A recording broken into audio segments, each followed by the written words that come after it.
Faltam 279 dias para a Copa do Mundo de 2026 e nesse vídeo vamos falar sobre os 4 novos classificados. Quais as chances deles? Em que momento eles estão no momento que se classificam para a Copa do Mundo de 2026? Você está no canal Miguel Fortunato Futebol Internacional e nesse canal toda sexta-feira é dia de um vídeo de esquenta para a Copa do Mundo de 2026, que agora tem 17 times dos 48, já temos mais de um terço dos times classificados. Afinal de contas, vamos colocar aqui na tela, ó, atualizando o nosso classificômetro, podemos chamar assim, né?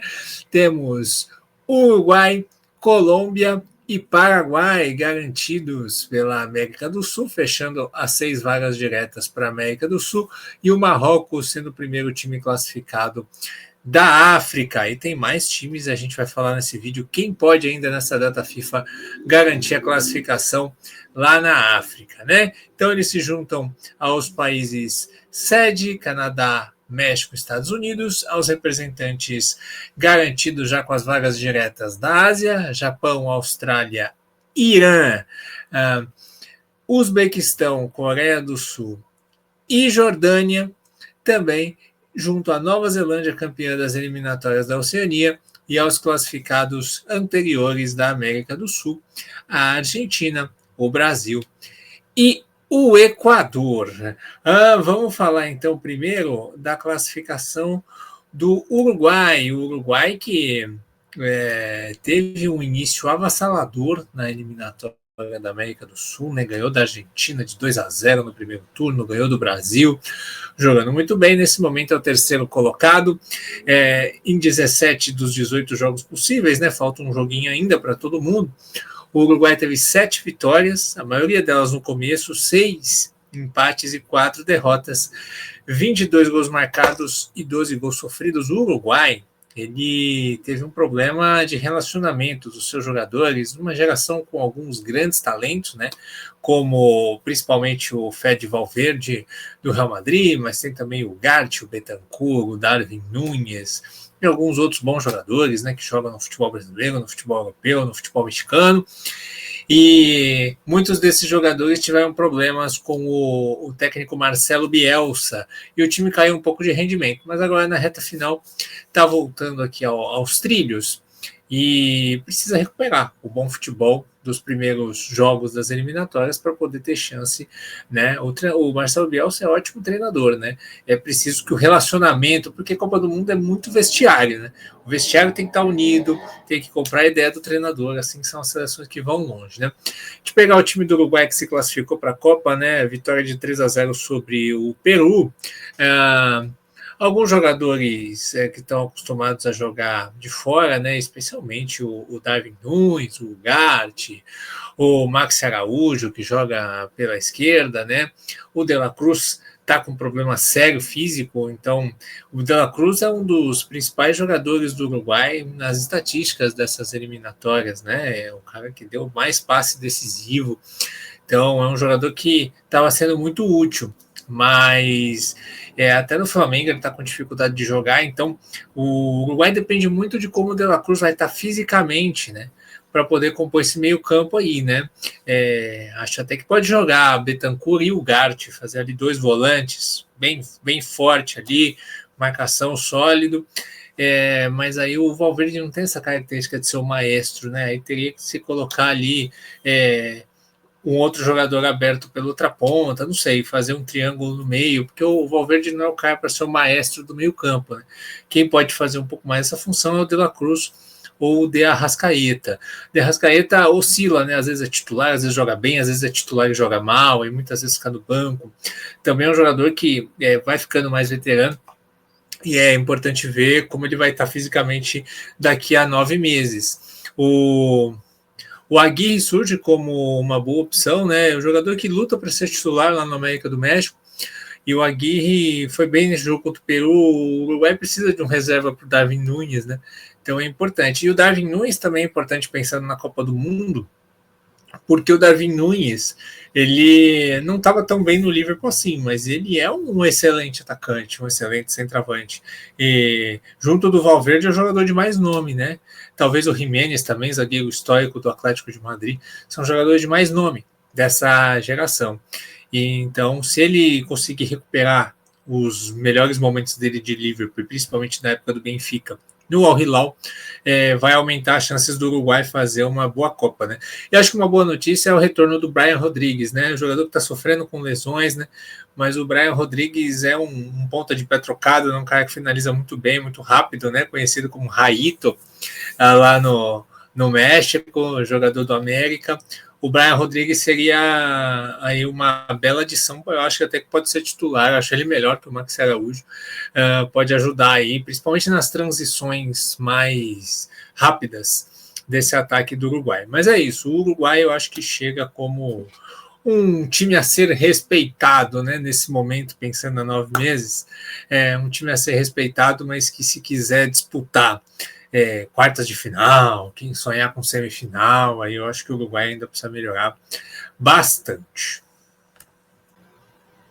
Bom, agora a gente fala da Colômbia, né, que também se classificou para a Copa do Mundo nessa quinta-feira, batendo a Bolívia por 3-0 em casa, né, a Colômbia está em quinto lugar na eliminatória, com 25 pontos, 6 vitórias, 7 empates e 4 derrotas, marcou 22 gols e sofreu 15.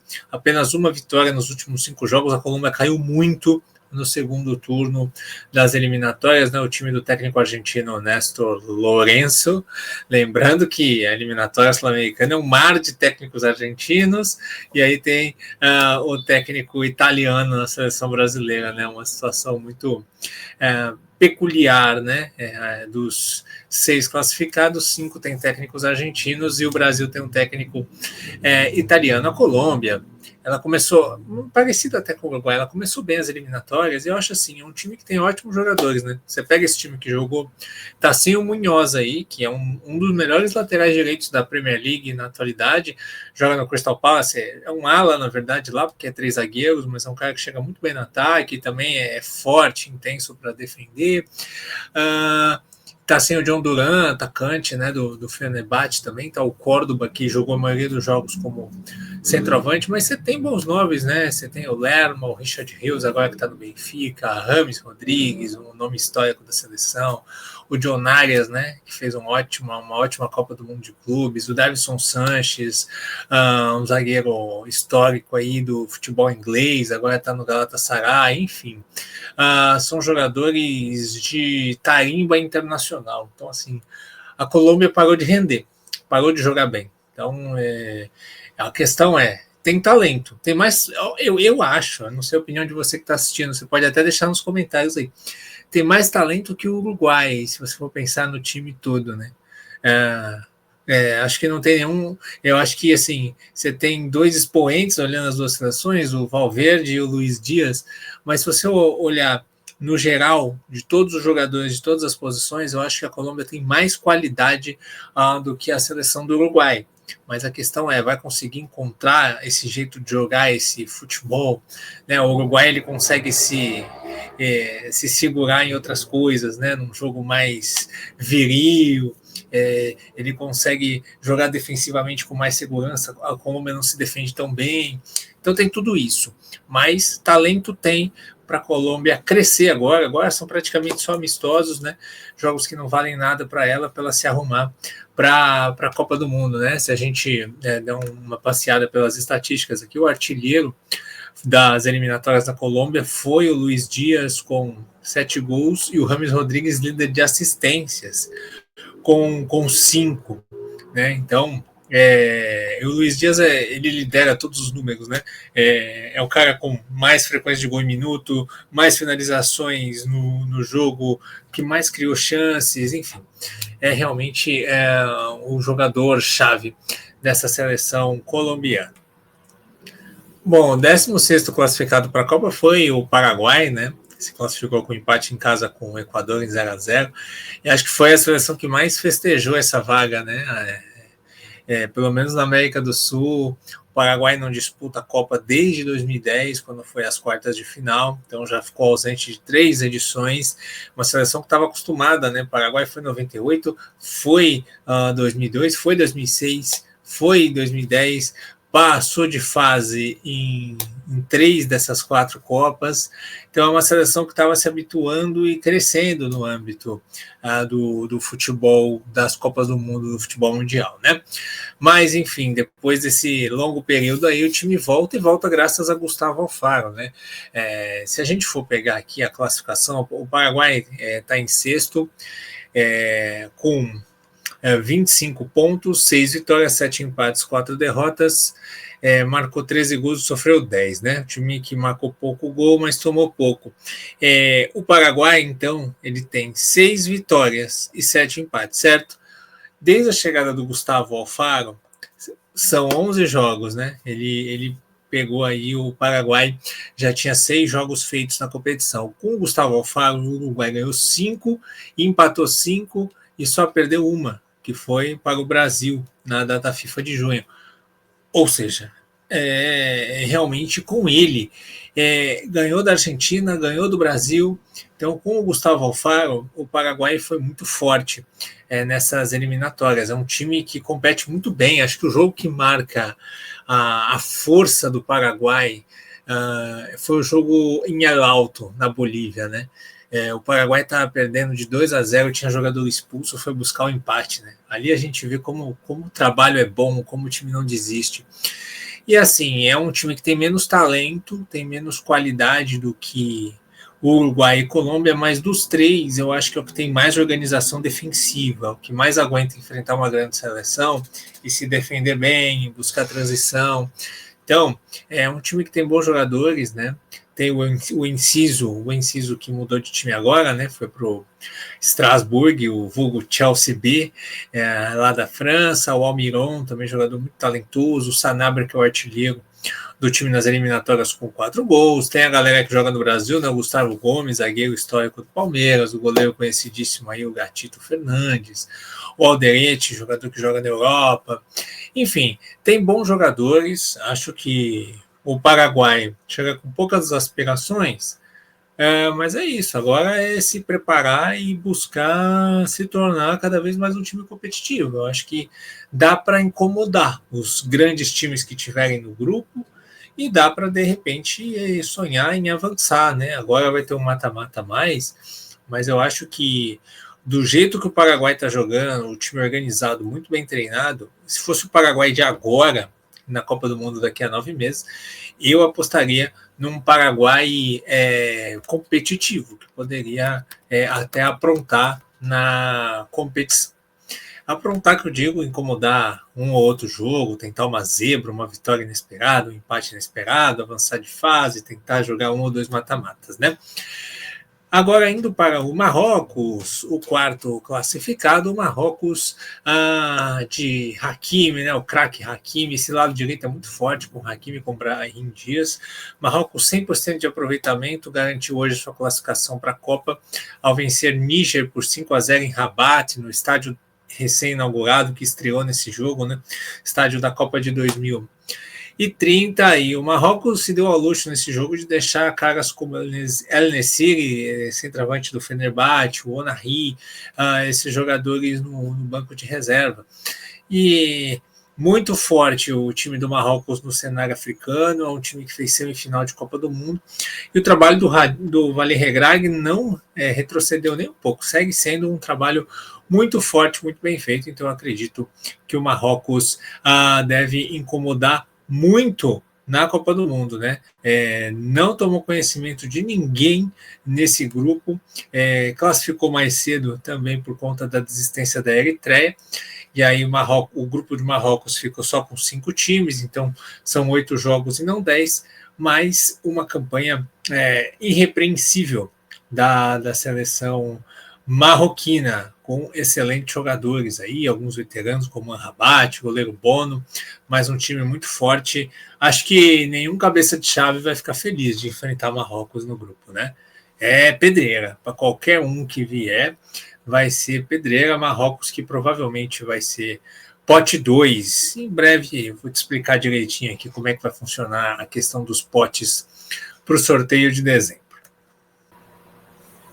Bom, agora para fechar o vídeo, como eu prometi, vamos falar das 3 seleções que têm chance de se classificar para a Copa ainda nessa data FIFA, né? Eu fiz um vídeo, acho que 2 semanas atrás, né? Falando que até 11 seleções poderiam garantir classificação nessa data FIFA. 4 já garantiram, as 4 que eu acabei de falar, e 4 não vão conseguir garantir por conta dos resultados da rodada na África, mas temos mais 3 com chance. Então vamos lá, para você entender o panorama. Então, o Egito é uma delas, né? O Egito tem 5 pontos de vantagem, falta 3 rodadas na África, né, para acabar.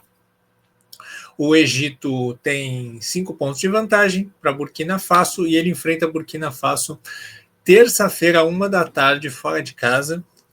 Provavelmente a Cazé TV deve transmitir esse jogo, né? Tem os direitos da eliminatória, senão o FIFA Plus transmite todos os jogos da África, tá? O Egito, se ganhar de Burkina Faso, está classificado.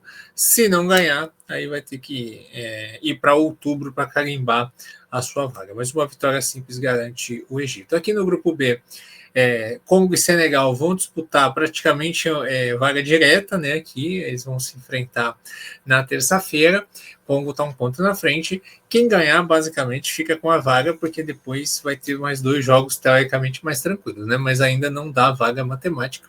A gente vai ver que isso em muitos grupos acontece. A África do Sul, a Nigéria pode ir a 10 ainda, né, nesse grupo, porque ela vai jogar pela 7ª rodada contra a Ruanda no sábado.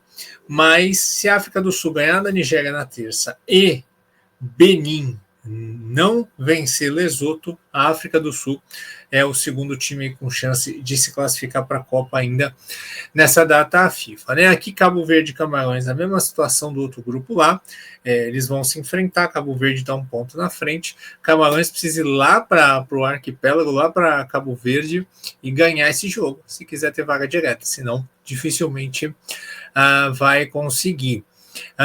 Marrocos já está dentro, Costa do Marfim e Gabão, mesma coisa, eles vão se enfrentar, vai ter um monte de final, né, na terça-feira, né, porque convenhamos, né, quem ganha fica muito perto nas 2 últimas rodadas, mas ainda não se decide matematicamente o grupo, vai ser um jogaço aqui esse Gabão e Costa do Marfim. Já a Argélia pode ser o terceiro time aqui da África com chance de se classificar daqui até terça-feira, né?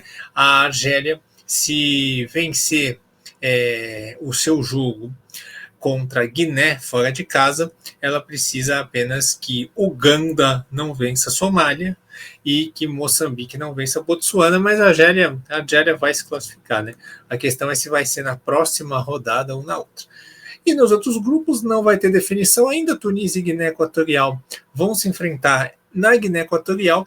A Tunísia tem 3 pontos de vantagem, então a Guiné Equatorial pode empatar aqui, então aqui ainda está longe de estar definido. E aqui também, Gana tropeçou com Chad, né?